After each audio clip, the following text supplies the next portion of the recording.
Come on, there's more questions. Was it a healthy amount of thinking about gaming and focusing on gaming in your life? Okay. I don't know. I mean, I have a hard time trying to, I have a very busy life in general, but I haven't taken active interest in it. Right. But I've heard people say, oh, you should do this all the time and think about it all the time, be out 4 or 5 times a week. And I was like, that's not going to work. This is a good, is that all you were going to say about that? This is the concept I call the pendulum theory, okay? And I think it's really applicable. Everything in life shifts like a pendulum, right? You need to go to extremes to find out where the limits are.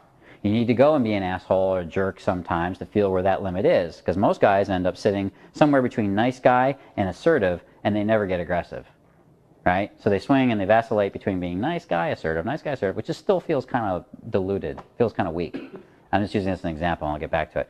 You've got to swing to both extremes in the pendulum for any particular behavior. Sometimes that means going out and doing it hard, man, for like a month or 3 months, whatever it takes, 3 months straight. But you make this mental pact with yourself, that's what I'm going to do. That's the price I'm going to pay. I want it bad enough. I'll do it for 3 months, and then I'm going to back off and I'm going to find where's the equilibrium, where can I relax. But the point is not to be the ball that's swinging all the way from side to side. It's to be that point at the top that the ball is swinging from. Does that make sense? You're not the ball. You're not the guy that's necessarily, your attitude is swinging. You're able to stand back and be detached enough so that you can see where the extremes are, right? You don't lose yourself in going out every night, every week, and then you find after a year, you're like, Jesus Christ, what have I been doing? You're burnt out, your health has gone, you see what I mean? So you can be the ball being really swung wildly, or you can stand back and be a little bit more detached and observe those extremes. I know it's a little bit zen. So for you, and I'm not going to tell you what it is, because obviously you got to figure that out. I would just experiment with it, play with it, go out every night for a week. And this is a plan that I put some guys on. Take a month and map it out. First week, I'm going to go out every single night. Second week, I'm going to back off, maybe take 2 nights off, for myself. The next week, maybe I'll go back up another night, whatever it is, but map it out and try it out and figure out what it's going to be. But consciously plan it. Don't just fall into it. All right? Because that's where most of our behaviors go wrong, is we just fall into those patterns. Yes. One of the things that I'm running into is that I go out to have fun. And I go out That's always good. and have fun, and in the process, pick up a lot of, talk to a lot of women. How do I transition from just being the guy who's out having fun to, hey, you're special, let's get to know each other in that way, as opposed to just the guy who's out having fun? Do you find that difficult? Do you have a specific example of a time you've tried doing it and it didn't work, or you just weren't able to cross that gap? When you go out to have fun on your own, let me ask you this way. Are you alone? Are you with a group of guys? Are you out with wingmen? What do you, typically what's the situation? Okay, so for example, me and my wing were out last weekend, and had several interactions which, any normal person would think of. They look at it and they're like, dude, you're like the super ladies man. Yeah. But I didn't end up, getting any kind of meaningful, reaction from her when I said, hey, this is fun, we should hang out again. Right. So you assume that to mean no interest and just let it go? It's just, I didn't transition from the guy who's out having fun, All right. Who you should bring along when you need somebody, to pump up the energy. Yeah. To somebody who's, hey, this guy could potentially be a serious,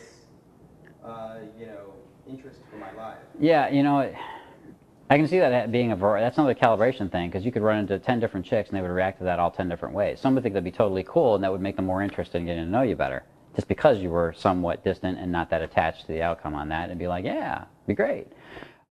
And I guess the first thing that comes to my mind without being in that specific situation is the same thing I was telling him, which is you're going to have to, number one, recognize that it's happening, right? It has to become a conscious thing that you control. Second is to go in there and do that active process of finding out something about this person. Make that your focus. Bring her more into it. Get more rapport going.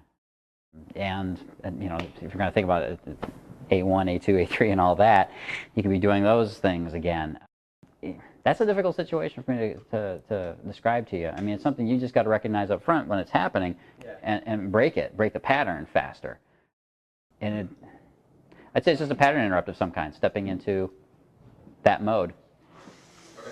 I'd also say, like, just to add to that. Yeah, please. It seems like it's something you'd want to, like part of your identity, right, when you're going out, is the guy that's having fun. Mm-hmm. You know what I mean? Like, and so you talk about passion, you know, like injecting like into part of that identity is that like you're available for women, whether you're passionate about something.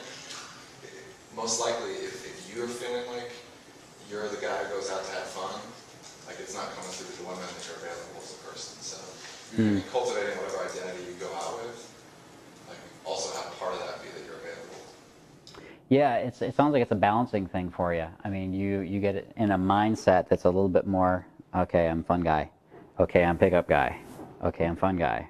Right? Is that where you feel you go with that? Well, the focus of my, learning how to do pickup is to become an actual fun person. Yeah. And I think, maybe I swung too far over into, just only going out and having fun and I need to drop into, having some things in there that show that I actually am like he was saying, emotionally available to somebody who wants to make that connection. Yeah, it is a good distinction. Yeah, because the fun guy has a different energy than it comes back to like the vulnerability and being able to show a side of you that's not the clown performer guy that's just the fun guy, but is also the human being that's looking to connect with a woman on a more real level, and that's what a woman is probably looking for. Yeah, because she might be picking up that vibe of, oh, he's not serious, and bringing something out like a passion. Yeah, that would definitely probably awaken her a little bit more on that side. Cool. Yeah.